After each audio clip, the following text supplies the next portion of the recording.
ኒቆዲሞስ እየተባለ ይጠራል። ይህ ኒቆዲሞስ ፈሪሳዊ ነው። የሌሊት ልቦና የሰከነ ልቦና ነው፣ የቀን ልቦና ግን ባካና ነው ይላል። አዎ እኔ ሁሉን አዋቂ ነኝ፣ እኔ የተማርኩ ነኝ፣ እኔ ባለስልጣን ነኝ ማለት አያስፈልግም።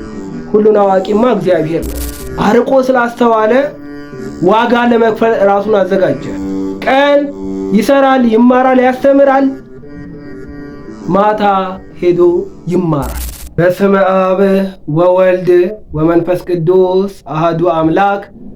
የእግዚአብሔር ቤተሰቦች፣ የድንግል ማርያም የአስራት ልጆች፣ ከሁሉ በላይ አብልጦ በወደደን በልዑል እግዚአብሔር ፍጹም ሰላምታ እንደምን ሰነበታችሁ?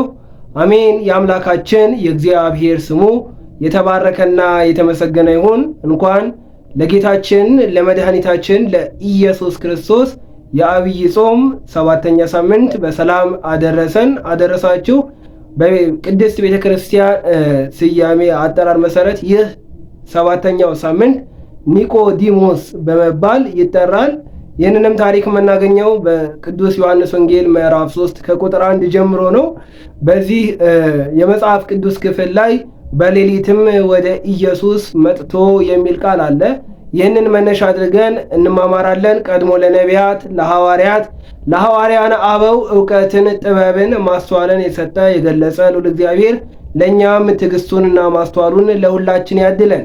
እንግዲህ ይህ የአብይ ጾም 7ኛው ሳምንት ኒቆዲሞስ በመባል በቤተ ክርስቲያናችን ሊቅ በኢትዮጵያዊው ሊቅ በቅዱስ ያሬድ ስያሜ አጠራር መሰረት ኒቆዲሞስ እየተባለ ይጠራል። ይህ ኒቆዲሞስ ፈሪሳዊ ነው። ፈሪሳውያን ደግሞ መጽሐፍ ቅዱስ እንደሚነግረን ሕግ በጣም የሚያጠብቁ ሕዝቡንም የሚያስመርሩ በሕዝቡም ላይ ደግሞ የሚመጻደቁ እኛ የአባታችን የአብርሃም ልጆች ነን እያሉ የሚመጻደቁ ከነዛ ወገን የሆነ አንድ ሰው ነበረ ይላል። ኒቆዲሞስ የሚባል አንድ ሰው ነበረ። ይህ ኒቆዲሞስ የተባለው ሰው ሕይወቱን ስንመለከተው የታላቁ ሸንጎ አባል ነበረ እና ባለስልጣን ነበረ ማለት ነው። የአይሁድ ሸንጎ አባላትም የአይሁድ እምነትና ሕግ እንዲሁም ደግሞ ባህላቸው እንዳይፈርስ እንዳይጣስ ጠንቅቀው መጠበቅ ማስጠበቅ የሚኖርባቸው የሚጠብቁበት ሸንጎ አለ። የዛ ትልቅ ሸንጎ አባል ነው ማን? ይህ ኒቆዲሞስ ማለት ነው። ከዚህ በተጨማሪ ኒቆዲሞስ የአይሁዳውያን አለቃ ነው። በሮማውያን የተሾመ ነገር ግን የአይሁዳውያን አለቃ ባለስልጣን ነው ይህ ኒቆዲሞስ ማለት ነው፣ ሕይወቱን በምንመለከትበት ሰዓት ላይ። ከዛ በተጨማሪ ይህ ኒቆዲሞስ መምህረ እስራኤል ነው። የእስራኤላውያን መምህር ነው። በዮሐንስ ወንጌል ምዕራፍ 3 ቁጥር 10 ላይ ኢየሱስ ክርስቶስ ጋር በሚያወሩት ንግግር ላይ አንተ መምህር ሆነ ሳለ ይህንን አታውቅምን ይለዋል። ስለዚህ መምህር እንደነበረ መጽሐፍ ቅዱስ ይነግረናል ማለት ነው። ከዛ በተጨማሪ ኒቆዲሞስ እጅግ ባለጠጋ ነው። ስለ ባለጠግነት በምናነሳበት ሰዓት ላይ ቅዱስ ዮሐንስ አፈወርቅ እንዲህ ይለናል፣ ሀብት ከእግዚአብሔር የተቀበልነው ወይም ከእግዚአብሔር የሚቀበሉት ከእግዚአብሔር የሚረከቡት አደራ ነው ይላል። ስለዚህ ኒቆዲሞስ የተባለው ይህ ሰው የሸንጎ አባል ነው፣ ባለስልጣን ነው፣ ባለጠጋ ነው። ይህ ቀረ የማይባለው ደግሞ መምህርም ጭምር ነው። ይህ ሁሉ እያለው ይህ ኒቆዲሞስ ኢየሱስ ክርስቶስ በአካለ ሥጋ ተገልጦ በአጭር ቁመት በጠባብ ደረት ተወስኖ ወደዚች ምድር በመጣ ጊዜ ኢየሱስ ክርስቶስ የሚያስተምረውን ትምህርት ለመማር ሌሊት ኢየሱስ ክርስቶስ ካለበት ይሄድ ነበረ። ማን? ይህ ኒቆዲሞስ የተባለው ሰው ነው። እንግዲህ ኒቆዲሞስ ሌሊቱን ለምን መረጠ? በቀን መማር አይችልም ነበረ ወይ የሚለው ጥያቄ ቢነሳ ይችል ነበረ። ነገር ግን ውዳሴ ከንቱ ሽቶ ነው ይላሉ ሊቃውንተ ቤተ ክርስቲያን። ምን ማለት ነው ውዳሴ ከንቱ ሽቶ ነው ማለት? እሱ ሊቅ እየተባለ እኛ ሊቅ እያል ነው ለካስ ሳያውቅ ኖሯል፣ ለካስ የሚቀረው ነገር አለ ብለው ይሉኛል ብሎ ይሉኝታን ፈርቶ ውዳሴ ከንቱን ሽቶ በቀን መማርን ትቶ በሌሊት ኢየሱስ ክርስቶስ እግር ስር ቁጭ ብሎ ይማር ነበረ።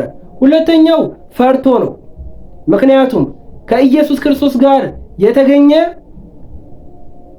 ይወገር፣ የተገኘ ሕጉን የተላለፈ ለቅጣት ይቅረብ የሚል ሕግ ስለነበራቸው እሱም ደግሞ ከሕግ አውጪዎቹም ውስጥ ከባለስልጣኖቹም ውስጥ እሱ ነበረና ይህንን ሕግ ፈርቶ ይህ ኒቆዲሞስ የተባለው ሰው በሌሊት ወደ ኢየሱስ ክርስቶስ ይሄድ ነበረ። ከኢየሱስ ክርስቶስ እግር ስር ቁጭ ብሎ ይማር ነበረ። ስለዚህ አይሁድን ፈርቶ በቀን አይሄድም ነበረ።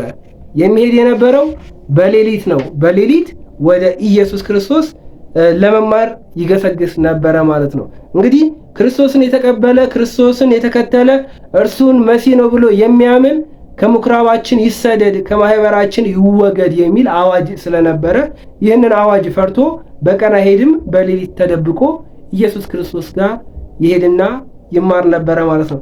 ከዛ በተጨማሪ ባልባከነ ልብ ከመማር በተረጋጋ ልብ መማር ይሻላል ብለው ሊቃውንተ ቤተክርስቲያን ተረጉሙታል። ብዙ ጊዜ ጉባኤያት የአብነት ትምህርት ቤቶቻችን ሌሊት ነው ጉባኤ የሚካሄደው። አባቶች ምን ይላሉ? የሌሊት ልቦና የሰከነ ልቦና ነው፣ የቀን ልቦና ግን ባካና ነው ይላሉ። በቀን ላይ እናንብብ፣ በቀን ላይ ሐሳባችንን እንሰብስብ ቢባል ያም እየመጣ ሐሳባችንን ይበታትኑብናል። ሌሊት ግን እጅግ መልካም ነገር ነው። እጅግ ጸጥ ያለ ሰዓት ነው። ራሳችንን የምናዳምጥበት፣ ከራሳችን ጋር የምንሆንበት፣ ብዙ ነገሮችን መስራት የምንችልበት ሰዓት ነው። ይህንን ሰዓት ለትምህርት መርጦታል ማለት ነው። ምቹ ጊዜ የሚባለውም ያው ሌሊት ስለሆነ ሌሊትን መርጧል ተብሎ ሊቃውንተ ቤተክርስቲያን አስቀምጦልናል። ከዛ በተጨማሪ ሌሊት የተባለው የኃጢአት ምሳሌ ነው። እንግዲህ ኒቆዲሞስ በሌሊት መምጣቱ በኃጢአት ውስጥ መኖሩን የሚገልጥ ነው። ሌሊት ጨለማ ነው። በጨለማ መሄዱ ብርሃን ኢየሱስ ክርስቶስን የማግኘቱ ምሳሌ ነው። እኔ የዓለም ብርሃን ነኝ ይላል ኢየሱስ ክርስቶስ። ስለዚህ ከኛ ካለብን ኃጢአት ካለብን ጨለማ መውጣት የምንችለው ወደ ብርሃኑ ስንሄድ ነው። ብርሃን ደግሞ ኢየሱስ ክርስቶስ ነው።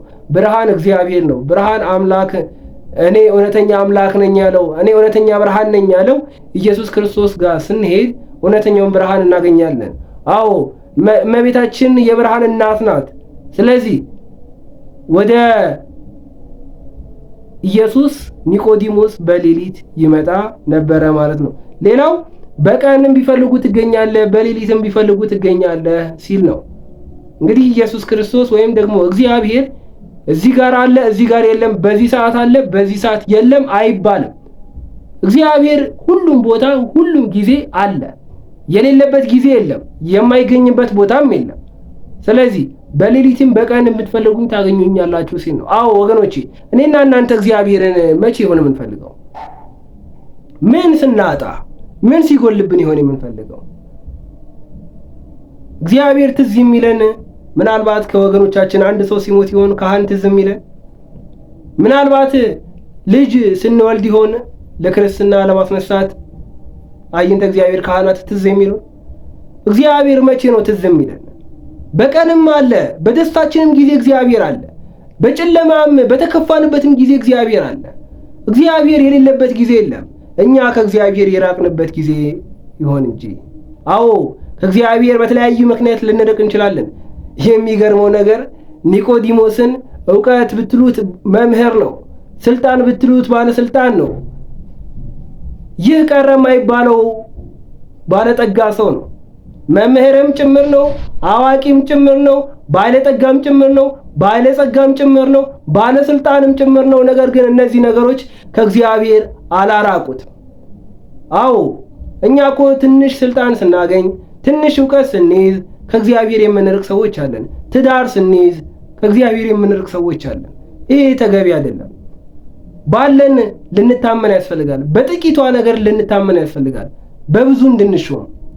አዎ እግዚአብሔር ትዳር ሲሰጣችሁ በትዳራችሁ ከታመናችሁ ልጅ ይሰጣችኋል። እግዚአብሔር በሕይወታችን ላይ ጥቂት ዕውቀት ሲሰጠን በጥቂቷ ዕውቀት ስናምን፣ ጥቂቷን ዕውቀት ስንመነዝር እግዚአብሔር በብዙ ይሾመናል። እግዚአብሔር ጥቂት ስልጣን ሲሰጠን በዛች ጥቂት ስልጣን ስንታመን እግዚአብሔር በብዙ ይሾመናል። ከእግዚአብሔር የሚያርቀን ነገር የለም። ኒቆዲሞስን ዕውቀቱ አላራቀውም፣ ስልጣኑ አላራቀውም፣ ገንዘቡ አላራቀውም። እኔና እናንተን ምን ይሆን ከእግዚአብሔር የለየን? ድሮ ሰንበት ተማሪ ነበርኩ፣ ድሮ አገልጋይ ነበርኩ፣ ድሮ ዲያቆን ነበርኩ አይባልም።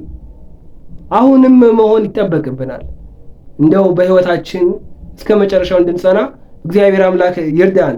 እንግዲህ ኒቆዲሞስ ብቻ ብሎ ሳምንቱን አስበው መዋል ተገቢ አይደለም። እኛም የኒቆዲሞስን ሥራ መስራት መቻል አለብን። ከኒቆዲሞስ ምን እንማራለን?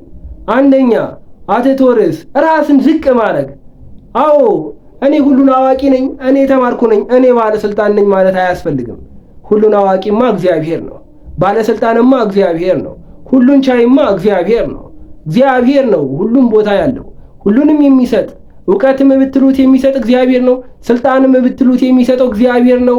እግዚአብሔር ምን ያልሰጠናል? ምንስ የማይሰጠናል? ምንስ አጎደለብን? ስለዚህ ከኒቆዲሞስ የምንማረው አንደኛው አዋቂም ብንሆን ባለስልጣን፣ ገንዘብም ቢኖረን ትዳር፣ ሁሉም ነገር ከእግዚአብሔር በታች እንደሆነ ማወቅ አለብን። ሁልጊዜ ራሳችንን ዝቅ አድርገን ለእግዚአብሔር መገዛት መቻል አለብን። ስለዚህ አንደኛው አቴቶርስ ከእግዚአብሔር ሊያርቀን እንደማይገባ ማወቅ አለብን። የፈለገ የኑሮ ደረጃ ላይ ብንሆን፣ የፈለገ የእውቀት ማማ ላይ ብንሆን ከእግዚአብሔር አይበልጥም። እግዚአብሔር ነው እንድናውቅም ያደርገን። እግዚአብሔር ነው ኑሯችን መልካም እንዲሆን፣ ህይወታችን የተሳካ እንዲሆን የሚያደርግ። ስለዚህ እግዚአብሔር ጋር መለያየት አይገባንም። ሁለተኛው ምን ጎደለን ብለን የጎደለንን ማወቅ ያስፈልጋል። አሁን እኮ ጎደለኝ ብሎ የሚጠይቅ ሰው ብዙም አይታይም። ኢጎ የሚይዘው ሰው አለ። በጣም የሚገርመው ነገር እንዴት እጠይቃለሁ፣ እንዴት እማራለሁ፣ እንዴት ታናሽን ልጠይቅ እችላለሁ ብሎ ማወቅ መረዳት የምንችለውን ነገር ባለመጠየቅና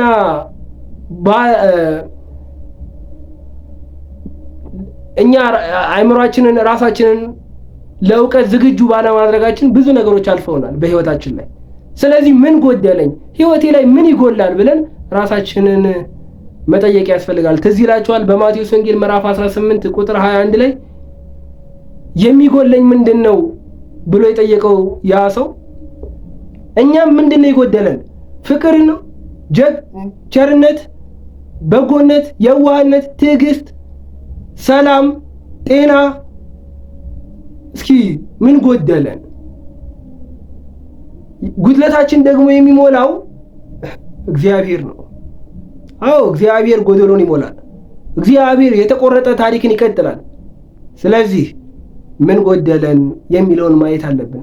ሶስተኛው አርቆ ማስተዋል። አያችሁ፣ አርቆ ስላስተዋለ ዋጋ ለመክፈል ራሱን አዘጋጀ። ቀን ይሰራል፣ ይማራል፣ ያስተምራል፣ ማታ ሄዶ ይማራል።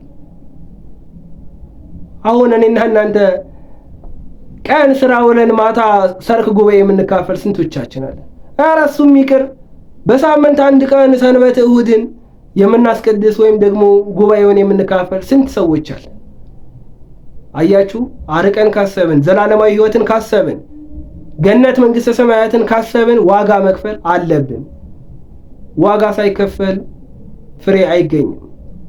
ሌላው ለእውነት ምስክር መሆን። እውነት ማን ነው? እግዚአብሔር።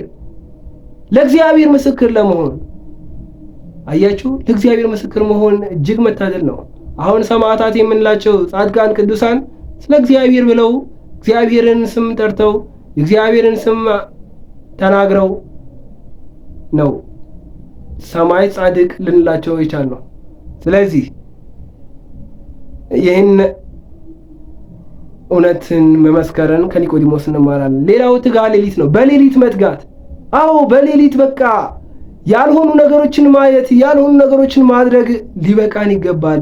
ያልሆኑ መጠጥ ቤቶች፣ መሸታ ቤቶች ማምሸት ወጣቶች ይበቃናል። ያለፈው ዘመን በዝሙት፣ በስካር፣ በሐሜት፣ በምቀኝነት፣ በአድመኝነት ያሳለፍናቸው ያለፉ ዘመኖች ይበቁናል። በቃ እንደ ኒቆዲሞስ ሌሊቱን ለእግዚአብሔር ማስገዛት፣ ቀኑን ለእግዚአብሔር፣ ሌሊቱን ለእግዚአብሔር ማስገዛት፣ ህይወታችን ላይ እግዚአብሔር እንዲመራን ማድረግ፣ እግዚአብሔር እንዲመራን መፍቀድ መቻል አለብን። እንግዲህ ከኒቆዲሞስ ብዙ ነገሮች እንማራለን።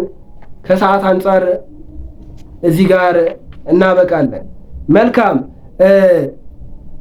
ባጭሩ ከኒቆዲሞስ እስከ መጨረሻ መጽናትን እናያለን። እስከ መጨረሻ የሚጸና እርሱ ግን ይድናል እንደሚለው እሱ እስከ መጨረሻ እስከ ዕለተ ዓርብ ከጲላጦስ ፊት ተካሶ ከዮሴፍ ጋር የኢየሱስ ክርስቶስን የአምላካችን የመድኃኒታችን የኢየሱስ ክርስቶስን ቅዱስ ሥጋ አውርዶ ገንዟል። ስለዚህ በሌሊት መጥቶ ብዙ በረከትን አግኝቶ ተመልሷል። እኔና እናንተስ በየትኛው የዕድሜ ክልላችን መተን በረከት አግኝተን ይሆን? ወይስ ደግሞ መተን ወጥተን ይሆን? እግዚአብሔር በቤቱ ያኖረን፣ እግዚአብሔር በቤቱ ይጠብቀን።